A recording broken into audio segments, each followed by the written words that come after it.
ॐ अज्ञानतिमिरन्धस्य ज्ञानाञ्जनशलाकया चक्षुरुन्मिलितं येन तस्मै श्रीगुरुवे नमः।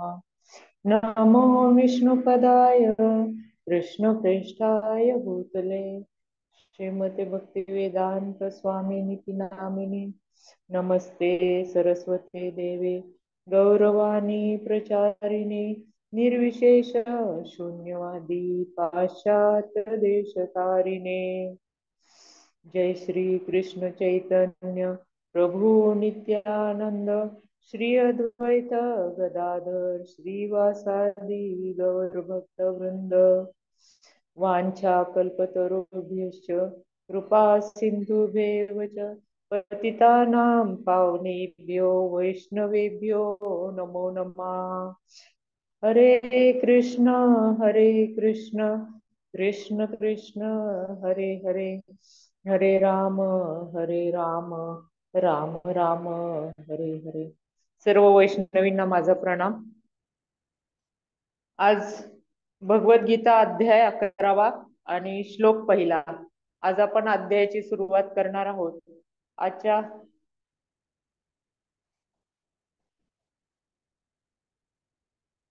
आजच्या 11व्या अध्यायाचे नाव आहे विश्वरूप दर्शन योग, म्हणजे भगवंतांचं विश्वरूप हे आपण पाहणार आहोत। आतापर्यंत काय पाहिलं? आता आपण 11व्या अध्यायामध्ये विश्वरूप दर्शन पाहणार आहे, म्हणजे एकदम जे आपल्याला मोठं रणांगणावर अर्जुनाला दाखवलं रूप भगवंतांनी ते पाहणार आहे। आणि मागच्या अध्यायात आपण काय पाहिलं तर विभूती, भगवंतांच्या विभूती, ऐश्वर्य योग, असं त्यांचं कनेक्शन काय असतं ते तर मागच्या अध्यायात झालं विभूती योगाचं सगळं पाहिलं। तर त्याच्यामधला शेवटचा श्लोक होता मागच्या अध्यायातला, त्यातलं शेवटची लाईन बघा, विष्टभ्याहमिदं कृष्णम एकांशेन स्थितो जगत। म्हणजे काय की माझ्या केवळ एका अंशाने मी संपूर्ण विश्व व्यापून धारण करून राहिलो आहे। म्हणजे एका, काल सांगितलं माताजींनी की छोटस अंश, म्हणजे खूप मोठं पण नाही, छोट्याशा अंशाने ते संपूर्ण विश्व त्यांनी व्यापून धारण केलेलं आहे। तेव्हा ते त्यांनी विभूती योगात सांगितलं। आता नंतर कृष्ण काय म्हणतात, आपल्याला हे डिटेल एवढं का माहिती हवी आहे, म्हणजे आपल्याला कशाला एवढं माहिती हवी? अर्जुनाला म्हणतात की केवळ माझे एकच अंशाने मी जर एवढं सगळं जगत धारण केलेलं आहे, बाकी तुम्हाला कशाला जास्त माहिती पाहिजे? तर अर्जुनाने जेव्हा हे ऐकलं तेव्हा ते कृष्णाला असं अर्जुनाला मनातनं वाटायला लागलं की आता हे भगवंत सगळं सांगतात, त्यांनी त्यांच्या विभूतीचं ऐश्वर्य योगाचं सगळं वर्णन सांगितलं। तेव्हा आता अर्जुनाला असं मनातून वाटायला लागलं की हे कृष्ण, मला तुमचं हे विश्वरूप पाहायचंय। म्हणजे त्यांना आता पाहण्याची इच्छा निर्माण झाली, अर्जुनाला भगवंतांचं विश्वरूप पाहायची इच्छा निर्माण झाली। त्याच्यावरच हा अध्याय आहे। या अध्यायात आपल्याला काय दिसेल तर हा अध्याय म्हणजे अद्भुत, विश्वरूप म्हणजे काय एकदम अद्भुत, आपण त्याची कल्पना हे करू शकत नाही, एकदम अद्भुत, तर आपल्या कल्पनातीत अशी ही गोष्ट आहे। या अध्यायात ते विश्वरूप जे म्हटलेले आहे ते म्हणजे थोडक्यामध्ये पिक्चर मध्ये आपण ज्या गोष्टी पाहतो मोठ्या मोठ्या आपल्या आवाक्या पलीकडच्या गोष्टी कशा दाखवतात, तसं हे भगवंतांचं विश्वरूप हे खूप मोठं आहे, आपल्या आवाक्यातलं नाहीये। तर ते पाहायचं हे, कारण विश्वरूप दर्शन आता हे अर्जुन आता पाहणार आहेत। आणि हे ह्याच्या अर्जुनाबरोबर कोणाकोणाला दर्शन हे मिळणार आहे तर तिथं जे रणांगणावर चाललेलं आहे तर ते संजयाला दृष्टी प्राप्त करून दिली की तिथलं ते वर्णन धृतराष्ट्राला संजय वर्णन करून सांगतात। आपण सुरुवातीलाच पाहिलं, भगवद्गीतेच्या सुरुवातीला धृतराष्ट्र उवाच, मग संजय उवाच वगैरे जे आपण जे पाहिलं, म्हणजे त्याच्यामध्ये धृतराष्ट्र पण ऐकत आहेत आणि संजय पण हे पाहत आहेत, तिथं जे काही चाललंय ते संजय यांना पण दिसतंय आणि हे धृतराष्ट्रांना ऐकायला येते, कारण त्यांना त्यांना जसे दृष्टी नाही किंवा ते अंध असल्यामुळे त्यांना दिसत नाही, तर ते पण हे पाहतायत सगळं किंवा ऐकतायत जे काही आहे। मग या अध्यायात काय काय गोष्टी आहेत ते एकदम शांत आणि अद्भुत, ते दोन रस आहेत, एकदम शांत रस आहे आणि अद्भुत रस आहे। आणि त्याच्यामध्ये ही गीता रूपी नदी गुप्त गुप्त, म्हणजे आपण गीता हे एकदम वेगळं, की जशी गंगा यमुनांचा त्या प्रयाग क्षेत्री त्यांचा संगम होतो आणि तिथं सरस्वती नदी गुप्त असते, तसं हे इथं गीतारूपी नदी हे गुप्त आहे.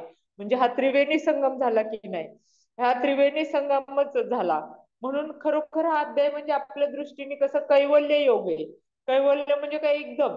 कारण हे भगवंत श्री वैकुंठ नायकाच्या मुखातून आपण निघालेलं आहे. हे गीतेचा जो भावार्थ आहे तर कोणाच्या मुखातून निघालेला आहे, तर श्री वैकुंठ नायकाच्या मुखातून निघालेला आहे. त्याच्यामुळं गीता ग्रंथ म्हणजे काय, साधं नाहीये ग्रंथ.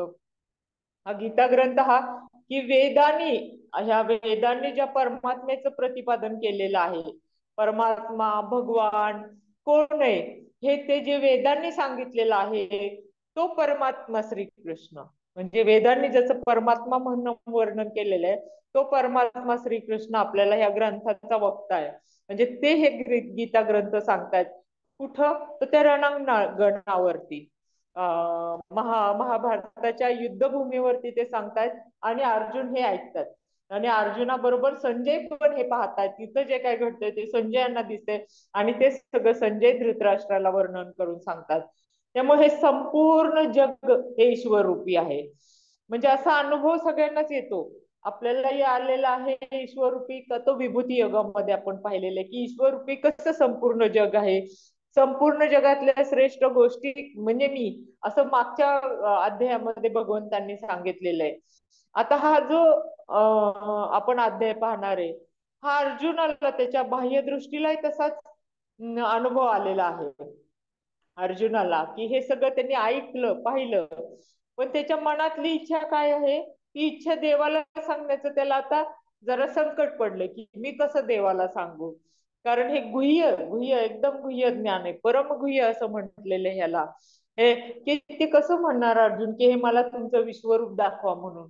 कारण हे काय आहे, परम आणि गुह्य एकदम स्पेशल असं ज्ञान आहे. त्याच्यामुळे अर्जुन मनात म्हणतो की बाबा आतापर्यंत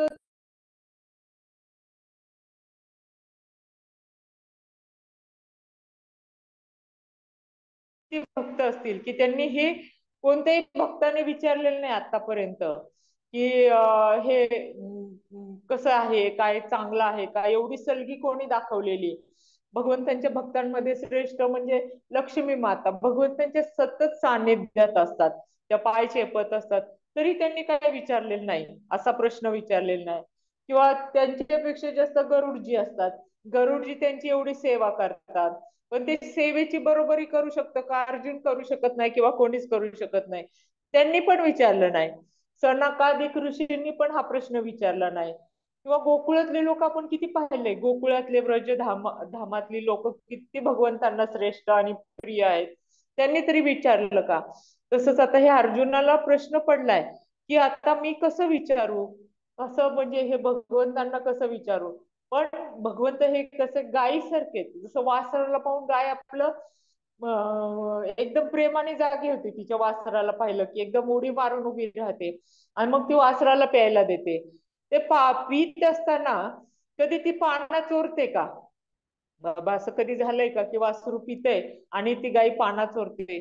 तसंच आहे हे भगवंतांचं. जे पांडवांसाठी ते रानावनात गेले, म्हणजे त्यांचं रक्षण सगळीकडे केलं भगवंतांनी. पांडवांचं रक्षण त्यांना सगळीकडे वाचवलं. आणि त्यांनाच अर्जुनाने विचारायचं, आता त्यांना भगवान सांगणार नाहीत का, मग अर्जुनाने हे विचारलं की मला विश्वरूप दाखवा.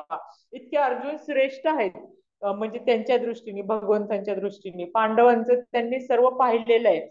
तेव्हा ते कसं आहे की जेव्हा ते भगवंत परमात्मा हे प्रेमाची मूर्ती आहेत, एकदम त्यांच्यामध्ये काय की सगळं प्रेमाने ते देतात. ते जसं भाव असेल तसं ते दुसऱ्या भक्ताला त्याची त्या प्रकारे ते संधी देतात. तसंच अर्जुनाच्या विनंतीला मान देणार नाहीत का, देणारच की अर्जुन त्यांचा एवढा प्रिय भक्त आहे, सखा आहे, सगळंच आहे. त्यामुळे आता अर्जुनाला अर्जुनाने भगवंतांना काय विनंती केली ती आपण ह्या श्लोकामध्ये पाहूयात. 11वा अध्याय, विश्वरूप दर्शन योग. विश्वरूप. अर्जुन उवाच मद अनुग्रहाय परमं गुह्यमध्यात्म संज्ञितम् यत्त्वयोक्तमोचस्त्वेन मोहोऽयं विगतो मम. आता ह्याच्यामध्ये काय सांगितलेले की आता भगवंत श्रीकृष्णांकडून त्यांना त्यांच्या ऐश्वर्याचे वर्णन आता 10व्या श्लोकामध्ये ऐकलं. आता अर्जुन काय म्हणतात, आता काय म्हणतात, यत यत म्हणजे जे, त्वया म्हणजे तुम्ही, उक्त म्हणजे सांगितले.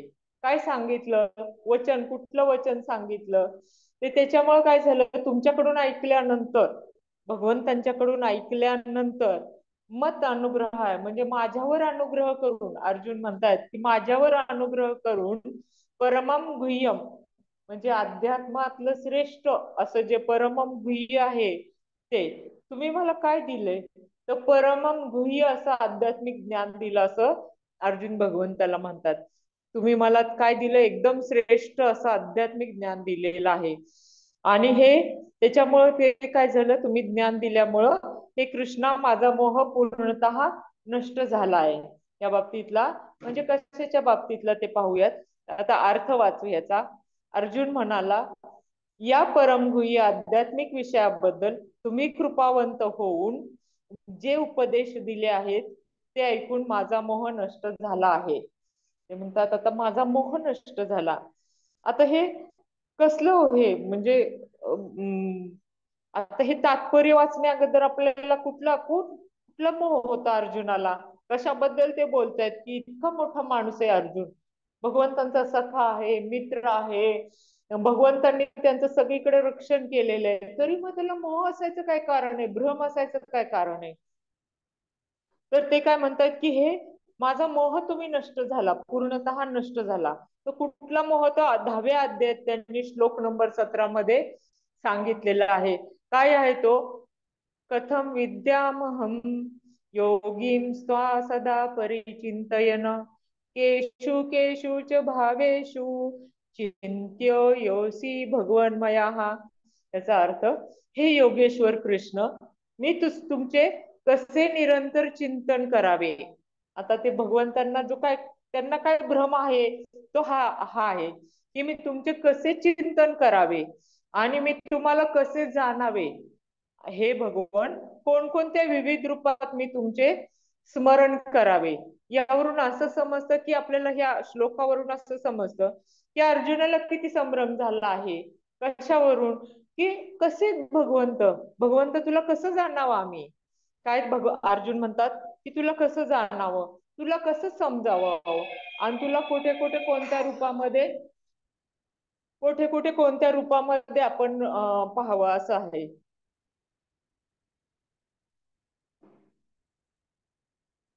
हे बघ आता भगवंतांचं आपण काय केलं, आणि मग भगवंतांची सर्व ऐश्वर्य आपण जी पाहिली ती भगवान श्रीकृष्णांकडून ऐकली अर्जुनाचं, त्याच्यामुळं काय झालं की सगळं ऐश्वर्य, सगळं विभूती योगामध्ये ऐकल्यानंतर अर्जुनाचा भ्रम म्हणजे मोह पूर्णतः गेला. कारण भगवान श्रीकृष्णांनी त्यांना त्यांचं अस्तित्व छोटे छोटे अणुरेणूंपासून मोठ्या मोठ्या महत्त्वांपर्यंत कसं आहे हे सगळं सांगितलं.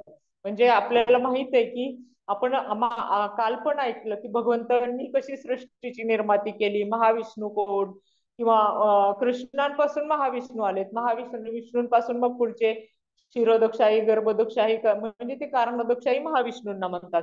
तसं आहे. आता आता ह्याच्यामध्ये प्रभुपाद सांगतात, आता अर्जुनाविषयी सांगावायचे तर तो म्हणतो की माझा मोह नष्ट झाला आहे. अर्जुन काय म्हणतो, माझा मोह नष्ट झालाय. याचा अर्थ असा आहे की अर्जुन हा श्रीकृष्णांना साधारण मनुष्य किंवा आपले मित्र असे समजत नाही, तर तो श्रीकृष्णांना सर्व कारणांचे अधिकारण समजतो. अर्जुन काय कोण समजतो श्रीकृष्णांना, तर सर्व कारणांचे अधिकारण, सर्व कारणांचे. ह्या काळात कलियुगात असं कसं की आपण आता भगवंतांना मानतच नाही श्रीकृष्णांना. काय फार फार तर की बाबा भगवान श्रीकृष्ण कोण होते, तर महाभारतातलं एक श्रेष्ठ व्यक्तिमत्व होतं, किंवा एक दूत म्हणून ते गेले कौरवांच्याकडे, पांडवांचा दूत होऊन गेले ते, किंवा एक राजा, यादवांचे राजा म्हणून, असे लोकांना, असे साधारणपणे लोक त्यांचं ओळख समजतात आताच्या युगामध्ये, कलियुगामध्ये. की ते पूर्ण भ्रमात आहेत ही लोक, की त्यांच्या बुद्धी पूर्णतः ब्लॉक झाली. आपण म्हणतो ना काय, त्यांचं डोकं एकदम बधीर झालेले किंवा ब्लॉक झाले असं म्हणतो ना. ब्लॉक हा शब्द मोबाईल पासून आपल्याकडे आला, पण पूर्वी बधीर झाले, काय कळत नाही त्याला. तर ते भगवान श्रीकृष्णांबद्दल बोलतात. तर त्यांचं हे परमात्मा स्वरूप जे जाणत नाहीत श्रेष्ठ, तेव्हा ते भगवंतांना परमात्म्याला काय केली पाहिजे आपल्याला कळणार कसं परमात्म्याचं. तर भगवंतांना प्रार्थना केली की ह्यांचा मग हा भ्रम नाहीसा करा. म्हणजे भगवंतांना प्रार्थना करायची, भगवंतच हा भ्रम नाहीसा करणार. आपण आपल्या बुद्धीने हा भ्रम नाहीसा करू शकत नाही. आपली बुद्धी तिथपर्यंत पोचत पण नाही. त्याच्यामध्ये आपण काय केलं पाहिजे, त्याच्यावरती ध्यान केलं पाहिजे. आणि आपण स्वतःलाही प्रश्न विचारला पाहिजे की बाबा मी पण भ्रमात नाही ना, ह्या भ्रमात नाही ना लोकांसारखं, की काय की हे भगवंतांना मी पण मानते की नाही मानत. हे आपण आपल्या स्वतःला प्रश्न विचारणं गरजेचं आहे. कारण आपल्याला सुद्धा कधी कधी प्रश्न पडतो की हे खरंच असेल का. आपल्या मनात येतो खरंच हे असं असणार का. म्हणजे कधी कधी मन शंका घेतच, आपलं मनच तसं आहे. तेव्हा आता आपण पाहूया की त्या अर्जुन हा अत्यंत प्रबुद्ध झाला आहे. म्हणजे अर्जुन हा एकदम हुशार झाला हे सगळं ऐकून. आणि श्रीकृष्णांसारखा आपला महान मित्र आहे म्हणून तो आनंदात पण आहे. हे तात्पर्यात प्रभुपाद सांगतात, त्या आनंदात आहे. परंतु तो विचार करत आहे की जर आपण श्रीकृष्णाचा आदी कारण म्हणून स्वीकार केला तर इतरही त्यांचा याप्रमाणे स्वीकार करतीलच असं नाही. सगळे लोक जरी अर्जुनाने स्वीकार केला तरी इतर लोक त्यांचा स्वीकार करतील असं नाहीये. म्हणून सर्वांकरता श्रीकृष्णाचे दिव्य स्वरूप प्रस्थापित करण्यासाठी तो श्रीकृष्णांना विश्वरूप प्रकट करण्याची विनंती करतो. अर्जुन काय करतो आता करणार हे की विश्वरूप प्रकट करण्यासाठी तो भगवंतांना विनंती करणार. यातून काय अर्जुनाला श्रीकृष्णांबद्दल काय कळलं तर श्रीकृष्ण हे सर्व कारणांचे कारण, आदी कारण आहेत. हेच फार महत्वाचं आहे. कारण ह्या विश्वात जे काही आहे ते सर्व श्रीकृष्णांपासून आलेलं आहे. आता आपण असं म्हणत नाही की हे स्फोट झाला आणि मग त्यातून पुढे विश्व, त्यातून पुढे ग्रह झाले निर्माण. तर तसं नाही, तर हे सर्व जे विश्व आहे ते श्रीकृष्णांच्या पासून आलेलं आहे. आणि हे सगळं श्रीकृष्णच ह्याचे मालक आहेत. आणि ज्या महाविष्णूंचा आपण उल्लेख की ज्यांच्या काल आपण ऐकलं की त्यांच्या रोमरंध्रांपासून अनंत ब्रह्मांडे निघतात महाविष्णूंच्या. ते जे त्या महाविष्णूंचा उद्गम कोणापासून होतो तर त्या महाविष्णूंचा उगम पण श्रीकृष्णांपासून. त्यांचं मूळ कोण आहे तर श्रीकृष्ण हेच आहे. त्याच्यामुळे श्रीकृष्ण हे फक्त अवतार नाहीये, तर श्रीकृष्ण हे अवतारांचे उगमस्थान आहे. म्हणजे आपण म्हणतो ना श्रीकृष्ण हे एक अवतार आहेत, तर ते नुसते अवतार नसून ते अवतारांचे, सर्व अवतारांचे उगमस्थान आहे. आणि आपण जर मानलं नाही की बाबा हे श्रीकृष्ण हे असं नाहीयेत, म्हणजे हे स्वतः मानलं नाही तर ते आपल्याला चालणार का. ते परमात्मा आहेत.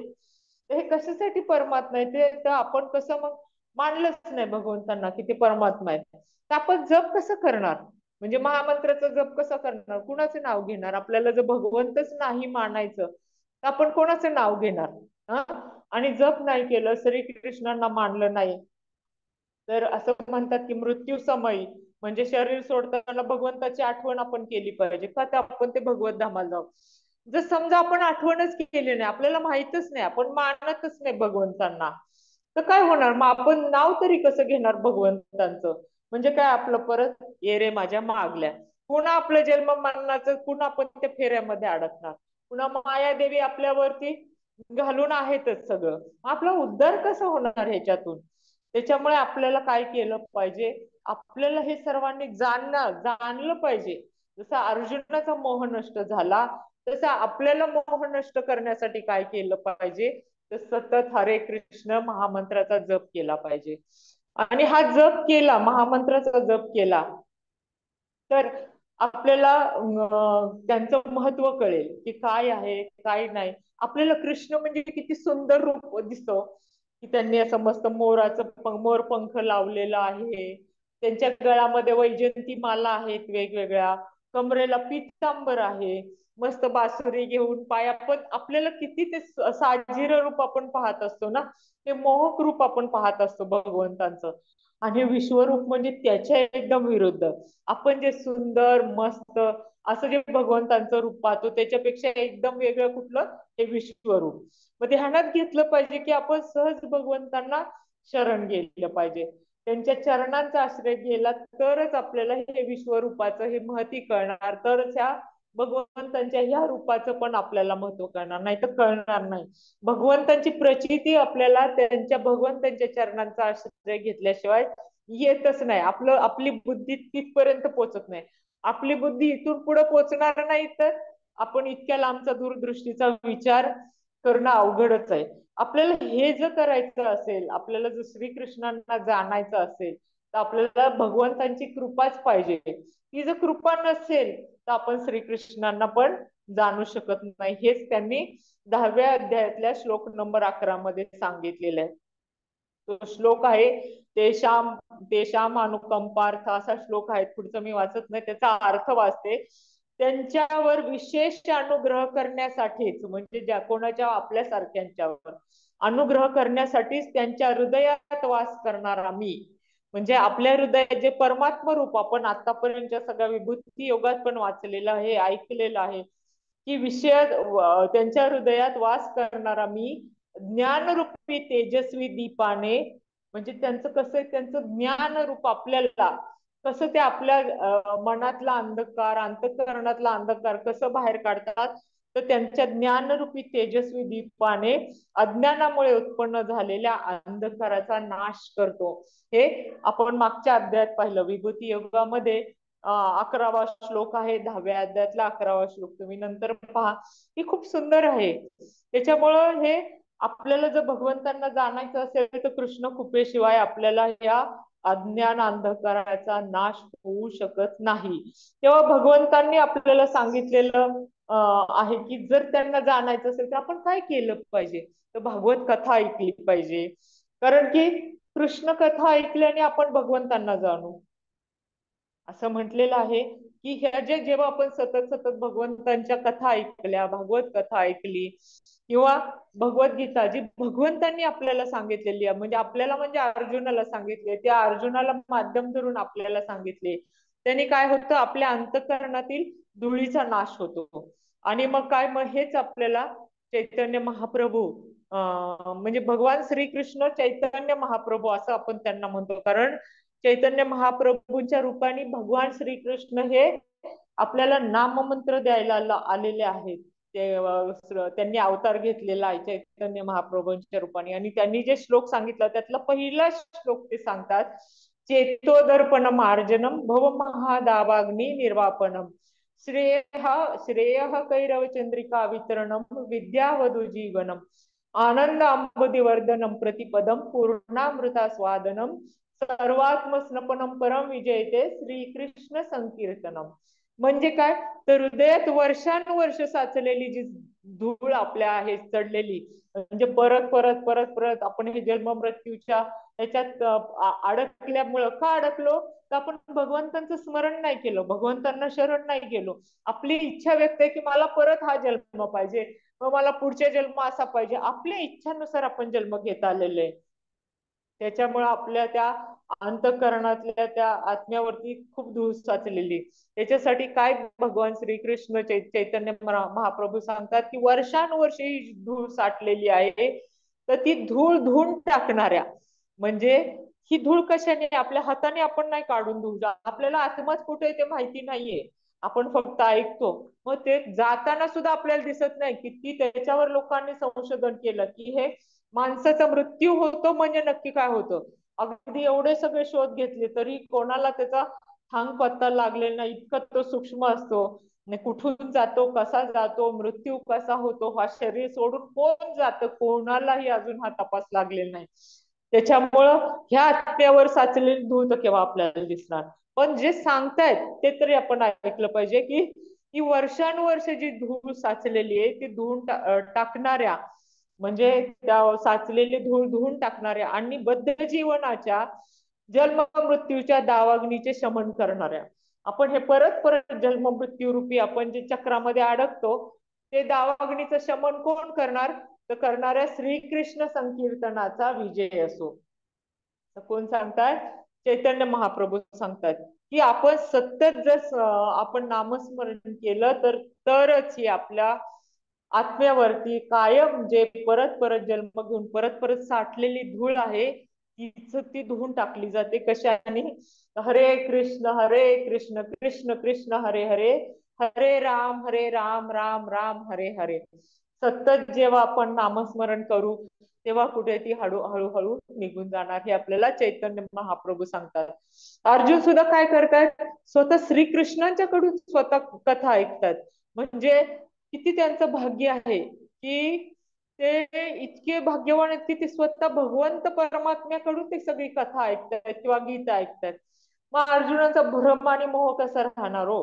जो एवढा भाग्यवान माणूस आहे की त्यांना स्वतः भगवंत सांगतायत, तर किती मोठं त्यांचं भाग्य. आणि आपण तरी काय कमी भाग्यवान आहे का की आपण तीच भगवद्गीता जी भगवंतांनी अर्जुनाला रणांगणावर सांगितली, तीच भगवद्गीता आपण काय करतोय? तीच आता आपण श्रवण करीत आहोत, ऐकत आहोत आणि रोजच आपण ऐकत आहे. म्हणजे आपण पण किती नशीबवान आहे बघा बरं. असं नाही की आपण कमी नशीबवान आहे. तेव्हा आपण श्रीकृष्णांचे किती आपण आभार मानले पाहिजेत की आपल्याला इथं घरात बसून आपल्या ठिकाणी नुसतं मोबाईल ऑन केला की आपल्याला रोज एक भगवद्गीतेचा श्लोक आणि त्याच्यावरचं विवेचन वेगवेगळ्या वक्त्यांच्याकडून ऐकायला मिळतंय. आपल्याला फार कष्ट पण किमान आपल्या कानावरून तर जातं. आणि असं म्हणतात की हे भगवद्गीता वाचणारा, सांगणारा, ऐकणारा त्यांच्या सुद्धा हृदयावरची धूळ कमी होते. थोडी थोडी का होईना कमी होते. म्हणजे आपण किती भाग्यवान आहे की ऐकण्याने सुद्धा आपल्या आत्म्यावर आलेली धूळ आपली कमी होते. त्याच्यामुळं आपण काय केलं पाहिजे? ह्या सगळ्या शिकवणीतून आपण काय समजून घेतलं पाहिजे की बाबा हे अर्जुन हे पण खूप भाग्यवान आहेत आणि आपणही खूप भाग्यवान आहे, वाचतो ऐकतो आहोत.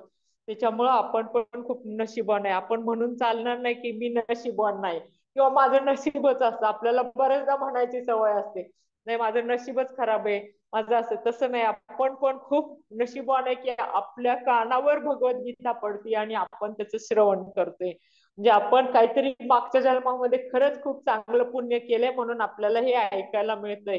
तेव्हा आपण ह्या अशा तुकाराम महाराज म्हणतात अशा विश्वाचा जनिता, म्हणजे असं हे विश्व ज्यांनी निर्माण केलंय अशा विश्वाचा जनिता म्हणे यशोदेशी माता. म्हणजे काय आहे? ऐसा भक्तांचा अंकित लागे तैसा लावी प्रीत. म्हणजे जसं भक्त म्हणजे हा यशोदेला, हा विश्वाचा जन्म देणारा, ज्या अख्ख्या विश्वाला जन्म दिलेला आहे, तो कोणाला? यशोदेला माता म्हणतो. तो यशोदेला माता म्हणतो. एवढं मोठं आपल्याला भाग्य आहे की आपण ऐकले. आता नाही, 5,000 वर्षापूर्वी का होईना या भारत भूमीवर वृंदावन अब्रजधामामध्ये त्यांनी जन्म घेतला. आपण तिथं जातोय, ती धूळ मस्तकी लावण्याचं नशिबाला आलंय आपल्याला. आपलं भाग्य किती थोर आहे. ज्या ठिकाणी भगवंत वावरले, ज्या गोवर्धनाला त्यांनी उचलून घेतलं, ज्या व्रजभूमीमध्ये त्यांनी गोरक्षा केली, ज्या द्वारकेमध्ये गेले, इतकं सगळं महाभारताचं युद्ध ज्या रणांगणावर कुरुक्षेत्रावर, तिथं आपण जाऊन त्यांचे जिथं पदचरणांची धूळ असेल ती आपण मस्तकी लावण्याचं आपलं किती मोठं भाग्य आहे. त्याच्यामुळं आपण हे आपल्याला स्वतःला कमी भाग्यवान मानून चालणार नाही. कारण एवढं मोठं तुकाराम महाराज सुद्धा तसे म्हणतात, जसं भक्तामध्ये म्हणजे असा भक्तांचा अंकित, कोणाचा अंकित जसं म्हणजे भक्तामध्ये त्याच्याविषयी जसं प्रेम, आपण जसं ज्या भावाने, म्हणून आपण वात्सल्य भाव वगैरे जे भाव पाहतो त्या भावामध्ये तसं भगवंत आपल्याला त्यांच्याविषयी, आपल्या भक्तांविषयी प्रेम बाळगतात, आपल्याला प्रेम व्यक्त करतात. असा हा निष्काम आणि निराळा कसा आहे परमात्मा? सर्व कामना रहित आहे. त्यांचा हा सर्व उपाधीहून वेगळा आहे, निष्काम आहे, निराळा आहे, वेगळा आहे. आणि हा विश्वव्यापी माया ज्यांनी व्यापलेली आहे, विश्वव्यापी आहे. हा काही छोटा मोठा नाही, विश्वव्यापी, विश्वाला व्यापून टाकणार आहे. आणि तो कशाला? जिने झाकुळले छाया, म्हणजे ह्या विश्वाचं ज्यांनी छायेने ब्रह्माला सुद्धा झाकळलेले. आपण ब्रह्मा विष्णू महेश आणि देवदेवतांची आपण पूजा करतो तेव्हा काय, तर त्यांना ह्या सगळ्यांना ज्यांनी झाकळलेलं आहे त्यांना तुकाराम महाराज काय म्हणतात, तुका म्हणे देवा तुम्ही कोडीही उगवा. म्हणजे काय का म्हणतात की आता माझ्या मनातल्या शंका आहेत. तुकाराम महाराज म्हणतात की देवा तुम्ही मात्र मला या मायेच्या बंधनातून सोडवा. म्हणजे ही माया जी आहे आपल्याला सतत जीवन मरणाच्या ह्याच्यामध्ये लावती, आपल्याला सर्व निरनिराळे योग आपल्याला घडून आणते, ती ह्या मायेतून सोडवा असं तुकाराम महाराज सांगतात की मला ह्याच्यातून सोडवा. कारण काय, तर हे जग आहे विष्णुमय जग वैष्णवांचा धर्म. विष्णुमय जग वैष्णवांचा धर्म, भेदाभेद अमंगळ. म्हणजे काय, जग हे विष्णू स्वरूप मानणे, विष्णू स्वरूप आहे हे जग, हे सर्व विष्णू स्वरूप आहे. त्याच्यामध्ये भेद आणि अभेद हा भ्रम आहे. त्याच्यामध्ये भेद आणि भेद मानणं हाच भ्रम आहे मुळामध्ये. असे ज्याला ज्ञान झाले आहे त्यालाच वैष्णव म्हणावे आणि त्यालाच वैष्णव धर्म म्हणावे. वैष्णव धर्म म्हणून काय, तर हे इतकं सुंदर की ज्याच्यामध्ये कुठलाही भेद नाहीये, अभेद नाही, त्याला सगळ्यांना भेदाभेद कुठलंच नाही. आज हा माझा तो माझा असं कुठलाही भेद नाही. हा श्रेष्ठ हा गरीब, हा जातीनं वेगळा, हा ही माझी जात श्रेष्ठ ह्याची कनिष्ठ, असा भेद अभेद हे अमंगळ आहे. त्याच्यामध्ये हे जे विष्णू तत्व आहे त्यांना वैष्णव म्हटलेलं आहे आणि त्यालाच वैष्णव धर्म म्हटलेलं आहे. आपण जे आपल्या स्वतःला वैष्णव म्हणतो ते वैष्णव असे आपण आहोत. आणि हे सर्व काय विष्णुमय सर्व वैष्णवांशी ठावे, थोरांनी व्हावे भारमाथा. हे जग काय आहे, विष्णुमय आहे. हे केवळ विष्णू भक्तांनाच माहित आहे की कसं आहे ते विष्णुमय कसं जग आहे ते. आणि बाकीच्यांनी काय, बाकीच्यांनी शाब्दिक ज्ञानाचे ओझे व्हावे. बाकीचे काय, हे सगळं बाकी भार वाहतात शाब्दिक ज्ञानाचा. काय की हे आमचं असं, आमचा देश असा, आमचा धर्म असा, आमचं गाव असं, आमची जात अशी, हे आपण म्हणतो. हे काही नाही. आपला सर्वांचा एकच धर्म पाहिजे, वैष्णव. आणि त्याच्यावरती काय केलं पाहिजे, साधन संकटे सर्वा लागे सीन, व्हावा लागे क्षीण अहम मान. म्हणजे मोक्ष प्राप्तीसाठी काय करावं लागतं, तर ही साधनही कष्टप्रद आहेत. ते करणं व्यर्थशीन आहे. कुठली पण साधनं आपण जी पाहिलेली ती अष्टांग साधना करायचं, त्याच्यासाठी आपल्याला त्याचं शिणवटं घ्यायचंच नाही. काय करायचं, कारण आपण कितीही आपला हा देहाभिमान जरी बाळगला तरी त्याचा उपयोग नाही. हा देहाभिमान जेव्हा आपला दूर होईल तेव्हाच ह्या सगळ्याचा अर्थ राहील. त्याच्याशिवाय आपलं हे सगळं बाकी व्यर्थ आहे. कुठलंही साधना करणं म्हणजे मी आणि माझा भाव देह किंवा माझा कोणते माझा धर्म माझा अंक माझा, ते जेव्हा आपण बाळगतो हा सर्व अभिमानच आहे. हे जोपर्यंत आपल्याकडे आहे, जोपर्यंत आपल्या अभिमानाचा नाश होत नाही तोपर्यंत आपल्यातला जो काही झालेला आहे निर्माण अभिमान मुख्यत्वे हा दूर झाला पाहिजे. आणि अभिमान हा दूर नाही झाला तर आपल्याला साधना सोपी होत नाही. म्हणून भाव हा कठीण वज्र हे भेदावे, भाव हा कठीण वज्र हे भेदावे, परीन छेदावे माया जाल.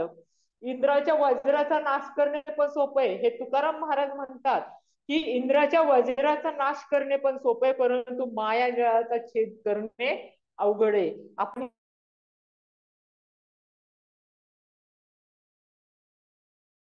वज्राचा भेद करणे पण सोपं आहे.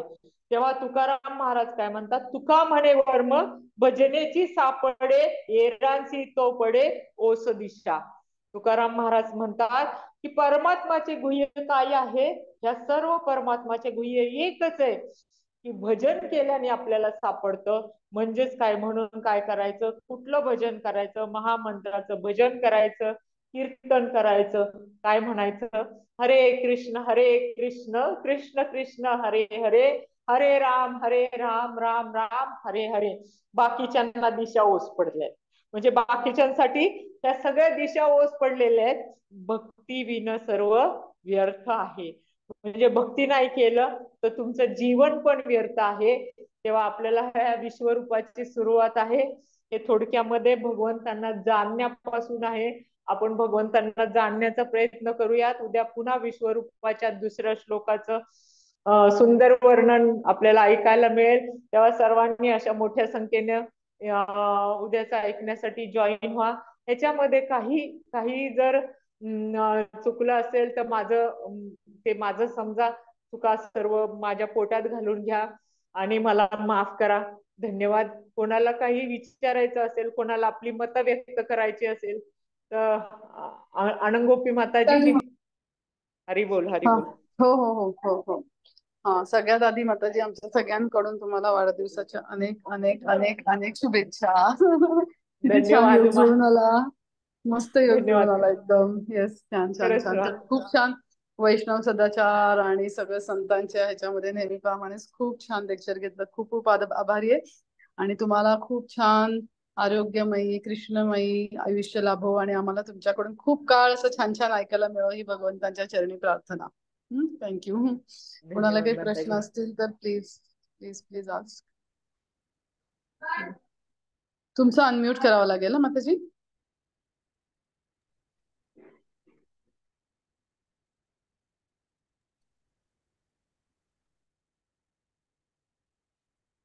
हरी बोल.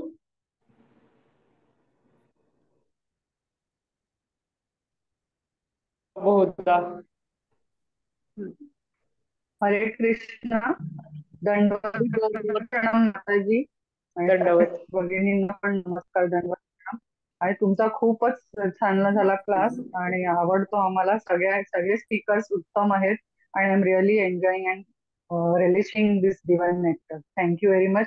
आणि तुम्हाला वाढदिवसाच्या खूप खूप शुभेच्छा. Thank you very much. हरे कृष्णा. धन्यवाद माताजी. धन्यवाद. हरी बोल. दंडवत प्रणाम माताजी. काल लपवून दंडवत. ठेवलं तुम्ही, आज वाढदिवस आहे पण झालंच की नाही जाहीर. अनंगप्पी माताजींकडनं थँक्यू माताजी. धन्यवाद. आभार धन्यवाद. धरते कृष्ण भावना भाविताचे. आणि खूप छान असंच तुमचं संतवाणी तुमच्या माध्यमातून आमच्या कानावर पडो आणि आमच्यामध्ये काही परिवर्तन हो. तुमच्याकडेच प्रार्थना माताजी. खूप छान झालं लेक्चर. हरी बोल. धन्यवाद. हरी बोल. हरी बोल. हरी बोल.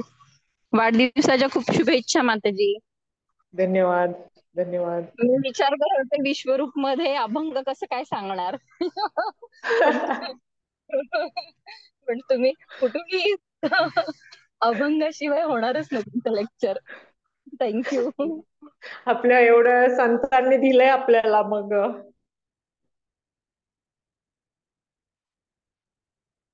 आनंदगोपी माताजी थांबूयात मग. धन्यवाद माताजी. आनंदगोपी माताजी. हरी बोल. येस माताजी. थांबायचं का? थांबूयात. हो हरी हो. बोल ओके माताजी. ओके. सर्वांचे मनापासून आभार. कोण बोलते? हरी बोल माताजी. वाढदिवसाच्या खूप खूप शुभेच्छा. खूप छान लेक्चर झालं. खूप आवडलं आम्हाला तुमचं लेक्चर. खूप काही शिकायला मिळतं प्रत्येकाकडून. थँक्यू. थँक्यू. येस. स्पेशल दिवस, स्पेशल योग. मस्त. चालेल, थांबायचं मग. हो हो थांबूयात. हरी बोल. हरी बोल. हरी बोल. दोन ड्रॉप दिले.